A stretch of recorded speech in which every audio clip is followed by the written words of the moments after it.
ఆమె ఒక మంచి సువార్తికురాలు. She is a very good evangelist. అవును. సత్యంను గ్రహించిన తోడని ఇహ సంబంధమైన కొండ విడిచిపెట్టి ఊరిలోనికి వెళ్ళినది.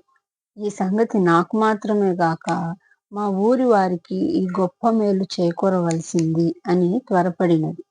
ప్రభువు నీవు వెళ్ళి మీ ఊరి వారిని పిలుచుకురమ్మని చెప్పకపోయినను అది చాలా ప్రాముఖ్యంగా గ్రహించింది. వెళ్ళి ఊరిలో గొప్ప కలకలం రేపింది. ఆమె వర్తమానమంతయు మీరు వచ్చి నేను చేసినవన్నీ నాతో చెప్పిన మనిషిని చూడండి. అదే ఆమె సందేశం. నేను చేసినవన్నీ నాతో చెప్పిన మనుష్యుడు. మనుష్యుడే కానీ నేను దాచిన ప్రతి సంగతి, నేను చేసినవన్నీ ఆ మనుష్యుడు ఒక దేవునిలా చెప్పగలిగాడు. ఆయన మనుష్య రూపంలోనున్న దేవుని వలె ఉన్నాడు. అవును, ఆయన మానవుని అంతరంగమంతయు, గతమును, ప్రస్తుతమును, భవిష్యత్తును ఎరిగినవాడు. ఈయన ప్రభువు సుమా. అరశెకెలు అవసరమైనప్పుడు ప్రభువు కన్నులెత్తి గలిలయ సముద్రమును చూశారు. చేపలన్నిటినీ చూశారు. షెకెలు మింగిన చేపను చూశారు. పేతురు గాలమునకు మొదట వచ్చు చేప కడుపులో షెకెలు పట్టుకొచ్చి నా కొరకు నీ కొరకు ఇమ్మనగా ఇచ్చెను గదా. అలాగే జక్కయ్యను పేరు పెట్టి పిలిచెను గదా.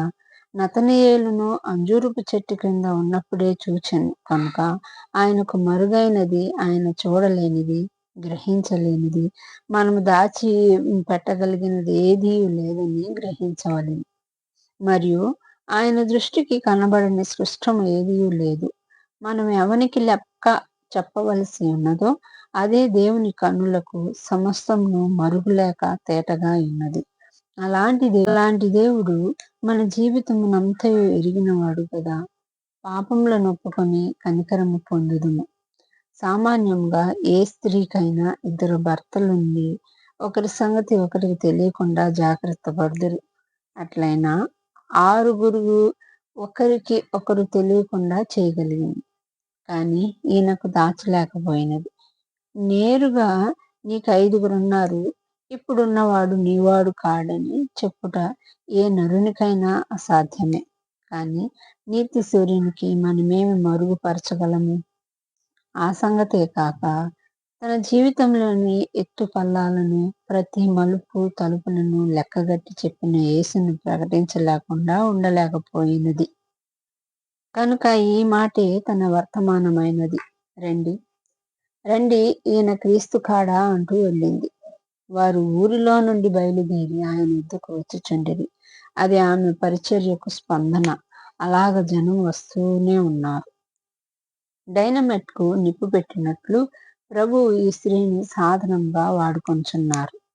కొందరు ఎంత రక్షణానందము పొందినను ఒకరితో తమ సాక్ష్యమును, ప్రభువును, ప్రేమను పంచుకొనుటకు ఇష్టపడరు. సంవత్సరముల కొలది ఒక్కరే జీవించుటకు ఇష్టపడుదురు. సాధ్యమైనంత వరకు తమలోనే దానిని కలిగి ఉందురు. అదెంత నేరము!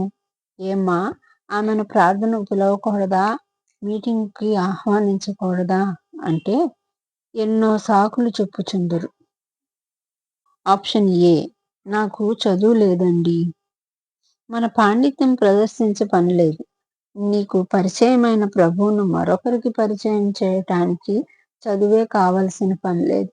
ఆసక్తి, పొరుగువారి ఎడల ప్రేమ ఉంటే చాలును. ప్రార్థించు, ప్రయత్నించు, దేవుడు ఫలితాన్నిస్తారు. ఆప్షన్ బి, కొండను విడిచిపెట్టలేనండి అని కుంటి సాకులు చెప్పెదరు.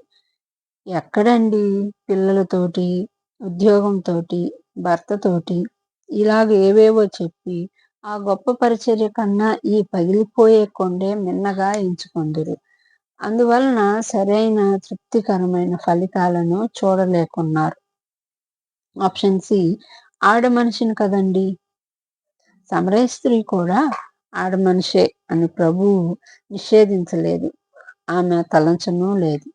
సత్యమును ప్రకటించుటకు ఆడ మగ అని ఏమున్నది? నీకా సత్యం తెలిసినా మరొకళ్ళతో పంచుకొనడమే. అలాగా స్త్రీలు రక్షణలోనికి తెచ్చిన స్త్రీ పురుషులెందరో గలరు. ఆప్షన్ సి ఆడ మనిషిని కదండి. సమరీ స్త్రీ కూడా ఆడ మనిషే అని ప్రభువు నిషేధించలేదు. ఆమె తలంచనూ లేదు. సత్యమును ప్రకటించుటకు ఆడ మగ అని ఏమున్నది?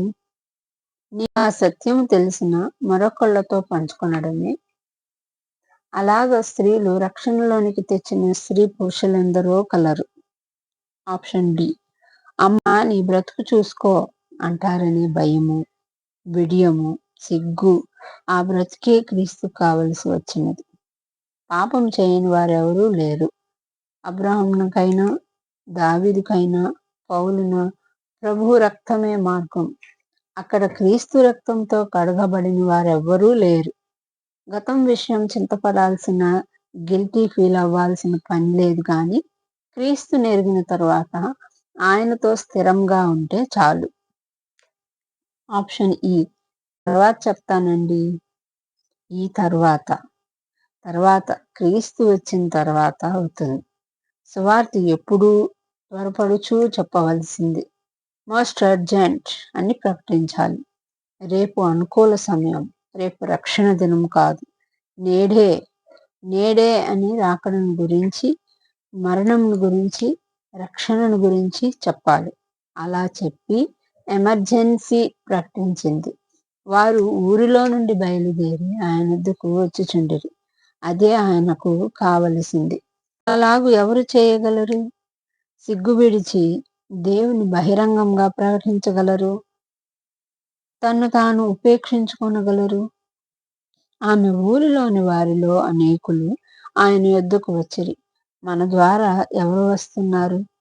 అయ్యో, ఆమెకు 5గురు ఉన్నారట పాపం. ఆమె బ్రతుకు బయటపడింది. ఏమోలే, ఆమె కన్నా నేను పర్వాలేదనుకొంచు స్వయం తృప్తి చెందుచున్నామే గాని ఒక్క ఆత్మను కూడా ప్రభు సన్నిధికి నడిపించలేని అగ్నిలో నుండి తీయబడిన కొరివి వంటి మనకు ఈమె ఎంత మాదిరి. జీవితాన్ని సరిచేసుకుందాం, దివిటీని వెలిగించుదాం, ఆత్మను సంపాదించుదాం, కాపరిని సంతోషపరుద్దాం. ఆయన అక్కడే కూర్చొని ఉన్నాడు, నీవు పంపించే వారి కొరకు. ఇందుకై యేసు వచ్చారు. సమరయ సువార్తికురాలిని నియమించారు. పని జరుగుచున్నది. మీ కన్నులెత్తి పొలములను చూడుడి, అవి ఇప్పుడే తెల్లబారి కోతకు వచ్చి ఉన్నది అని మీతో చెప్పుచున్నాను అని చెప్పుచున్నారు. ఇది మొట్టమొదటి కారణం. ఆయన ఈ సమరయ స్త్రీలో ఒక మంచి సువార్తికురాలిని కనుగొనెను.